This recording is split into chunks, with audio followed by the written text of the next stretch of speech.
warahmatullahi wabarakatuh. Perkenalkan, nama saya Naya Ferinunasti, kelas 1B. Di sini saya akan mempresentasikan laporan hasil penelitian jurnal kakak tingkat pada tahun 2022. Hasil laporan penelitian jurnal dari kakak tingkat, saya tertarik mengambil judul Pengelolaan Bersihan Jalan Nafas Tidak Efektif pada Anak. Slide kedua, identitas saya. Nama Naya Ferinunasti, kelas 1B, nomor NEM P13742102240039. Mata kuliah Bahasa Indonesia. Pada slide ketiga, analisis artikel. Pertama, judul artikel. Pada laporan hasil penelitian jurnal kakak tingkat, judulnya mengenai pengelolaan bersihan jalan nafas tidak efektif pada anak.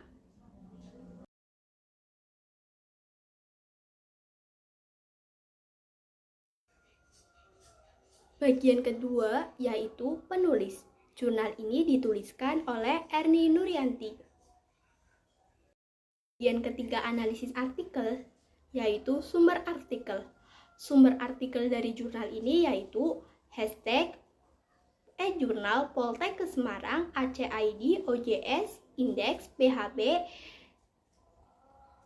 Link, Indeks. Slide keempat, analisis artikel. Pada bagian keempat, terdapat maksud dan tujuan penelitian. Tujuan penelitian. Tujuan menuliskan jurnal ini yaitu supaya dapat melakukan asuhan keperawatan pada anak yang mengalami diagnosa jalan nafas tidak efektif dengan pengkajian asuhan keperawatan guna untuk mengumpulkan data, menganalisis data, sistematika data, dan menentukan masalah. Pada bagian analisis artikel kelima, yaitu hal yang melatar belakangi penelitian. Latar belakangi penelitian pada jurnal ini. Infeksi saluran pernafasan adalah infeksi yang mempengaruhi saluran pernafasan baik bagian atas seperti hidung, sinus, tenggorokan, maupun bagian bawah seperti bronkus dan paru-paru. Infeksi ISPA dapat terjadi di rongga hidung, sinus, faring, laring, epiglotis, trakea, bronkus, hingga paru-paru.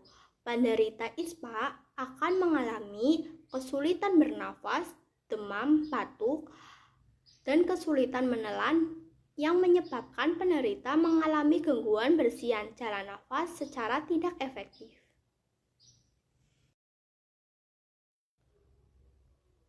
Pada bagian ke-6, analisis artikel, yaitu teori-teori yang mendukung penelitian.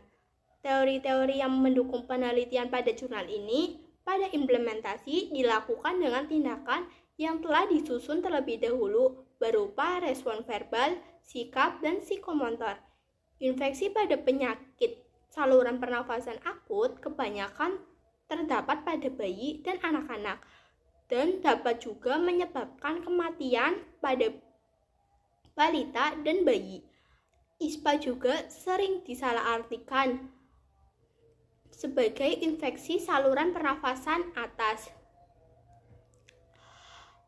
Pada ISPA yang benar merupakan singkatan dari infeksi saluran pernafasan akut pada bagian atas dan bawah. Pada bagian analisis artikel yang ketujuh, deskripsi hasil dari penelitian. Hasil dari penelitian ini penulis menjelaskan apa yang telah disampaikan oleh klien. Sebelum sakit, ibu mengatakan bahwa anaknya aktif bermain di dalam dan di luar rumah. Sebelum sakit, ibu klien mengatakan anaknya tidur siang selama 2 kali, biasanya pukul jam 10 pagi, tertidur dari 1-2 jam, dan tidur siang kedua pukul 14 WIB, biasanya tertidur 1-2 jam. Ibu klien mengatakan anaknya biasanya mengucapkan 1 atau 4 kata. mengatakan nama dan waktu. Sebelum sakit, ibu klien juga sering mengatakan anaknya dapat mengucapkan 1-4 kata dan mengatakan nama dan waktu. Dari hasil pemeriksaan tanda-tanda vital meliputi suhu selama 30 derajat Celcius, nadi 120 kali per menit, respirasi 36 kali per menit, tinggi badan 78 cm, berat badan 8,4 kg.